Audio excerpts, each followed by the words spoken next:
kila kitu kinabadilika. Hata ulimwengu na wenyewe unakuwa. Kama ambavyo ulimwengu unakuwa, miili inakuwa na nafsi yako inakuwa. Sasa ukuaji wa nafsi ya mwanadamu kama kundi unaendana na ukuaji wa sayari dunia kama mama. Nafsi ya mwanadamu inakuwa mmoja mmoja kwa mtu mmoja mmoja, alafu inakuwa kama kundi. Kwa karne nyingi zilizopita, millenniums, kumekuwa na watu ambao nafsi zao zimekuwa zikikua katika kiwango cha kufikia kile ambacho baadhi ya watu wengine wanaita golden, lakini ni watu wachache. Sasa wale watu nafsi zao ziliweza kufikia kiwango ambacho mama dunia alikuwa hajafika. Sayari dunia yenyewe kama mama alikuwa hajafika hivyo viwango. Watoto wake wengi walikuwa katika viwango vya chini vya kiufahamu katika nafsi zao, tunasema nafsi zilizo changa. Na ndio maana fuatilia historia ya mwanadamu kwa miaka 2000, 3000, utaona utoto mwingi ambao mwanadamu amekuwa akiufanya.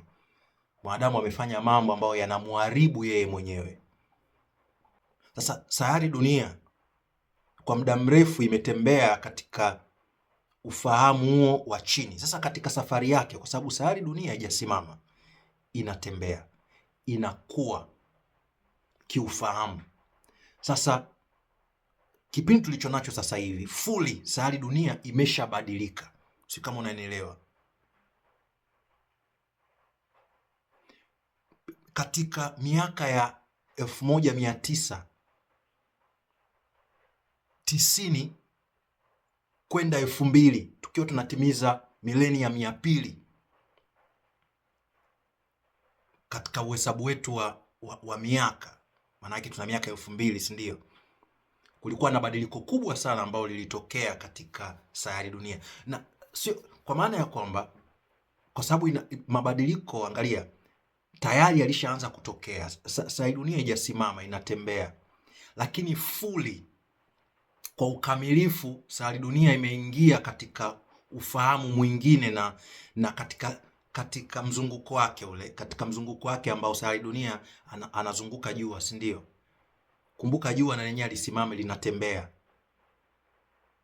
na namna anavyohusiana na ulimwengu mzima, the whole universe,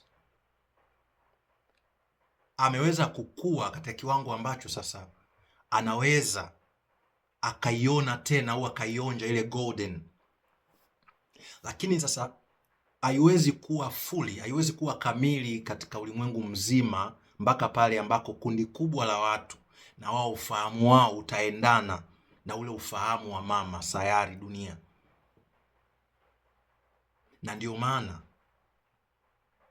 kumekuwa na watu wengi ambao wanaona mabadiliko katika nafsi zao, wanaona mabadiliko katika ufahamu wao. Umekuwa ukiona mabadiliko, hayo mabadiliko nao yaona hayatokani na ufahamu wa darasani au elimu ya darasani ama knowledge, maarifa. Ni asili, ni tukio la asili, it is natural.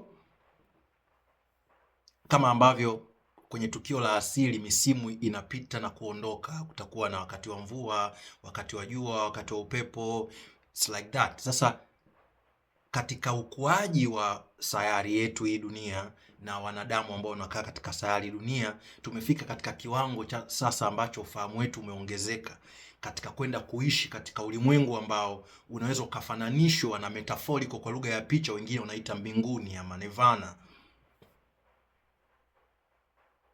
mahali ambako amani ya ndani inakuwa imetawala, mahali ambako mwanadamu anapata kiwango cha juu cha ufahamu cha kujijua yeye ni nani.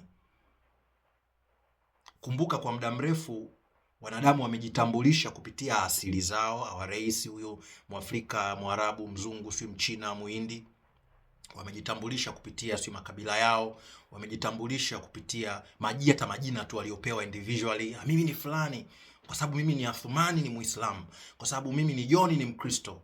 Wamejitambulisha kwa dini zao, hizo hapo. Wamejitambulisha kwa viwango vyao vya elimu, mimi na PhD, mimi nimeishia la 7.